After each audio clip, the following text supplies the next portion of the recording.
Let's get it started right now with the NFL draft, where the Atlanta Falcons, of all teams, stunned the football world last night by picking University of Washington quarterback Michael Penix Jr. at number 8 overall. The move follows Atlanta signing Kirk Cousins to a 4-year, $180 million contract with a $100 million guarantee just a few weeks ago. Falcons GM Terry Fontenot and head coach Raheem Morris stressed this morning that Cousins is still the Falcons' starting quarterback. Cousins' agent says he was, quote-unquote, confused about the pick, and they weren't notified until right before the selection. Respectfully, who gives a shit? I don't care. You shouldn't care either. Kirk Cousins is a career 1-3 in the playoffs in 12 seasons as a quarterback in the National Football League. That Kirk Cousins. But that's not even why I'm saying you shouldn't care. The biggest reason I'm saying it is the $100 million guaranteed, the $180 million contract, straight off an Achilles injury that was surgically repaired in November, and it's presumed he's going to be all right, but we don't know. What are we talking about here? What is this, Dear Abby? Is it Dr. Phil session? I don't give a damn whether or not Kirk Cousins was informed.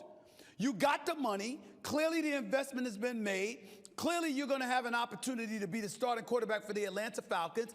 Penix Jr.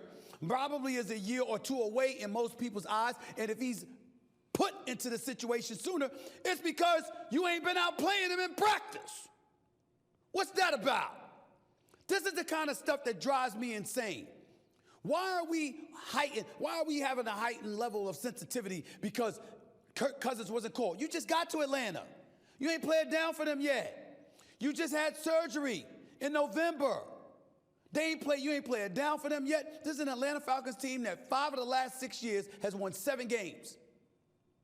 A 4-12 record in between that. They ain't been in the playoffs since they lost in the divisional playoff game since 2017. And you giving a damn about Kirk Cousins' feelings? Bump his feelings. You getting paid, ain't you? You gonna show up in training camp, ain't you? You got the starting job for now, don't you? Hold on to it. Hold on to it.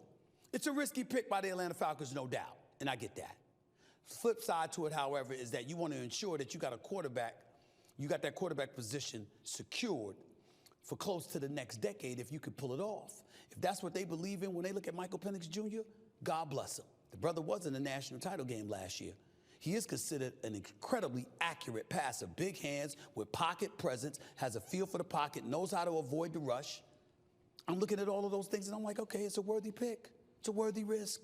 Stop tripping and stop worrying about Kirk Cousins' feelings. That $100 million he's guaranteed over the next 4 years, he'll be fine. He'll be all right. He'll be all right. Let's move on to the next topic, okay? And that's to the top of the draft.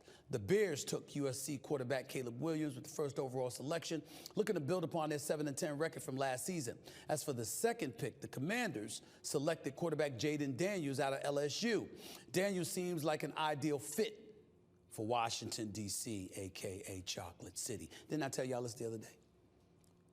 Drake May went number 3 to New England.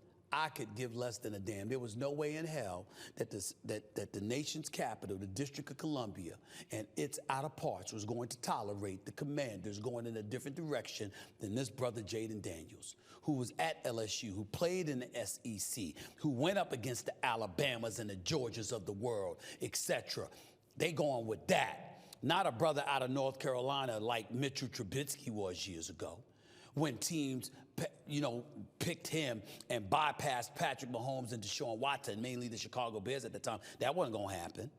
So they made the right pick. I think both of these brothers are in a good situation. Obviously, Dan Quinn is the new head coach in the nation's capital. They got new ownership in Josh Harris. They got a guy like Magic Johnson that's a part of the ownership group. They've got some talent there. Let's see what they do. In the case of the Chicago Bears, you got Cole Kmet at the tight end spot. You got DJ Moore at one wide receiver spot, a Keenan Allen at another. You drafted the number 9 pick. This could, Odunze, I think that's how you pronounce his name, also who played at Washington. And this brother's considered big time. You look at the wide receivers they have available to them, along with the tight end, along with the fact that they got DeAndre Swift that's a free agent that came over from Philadelphia. You look at all of those things, and I got to tell you, the bottom line is Chicago's a little bit loaded. They really, really are.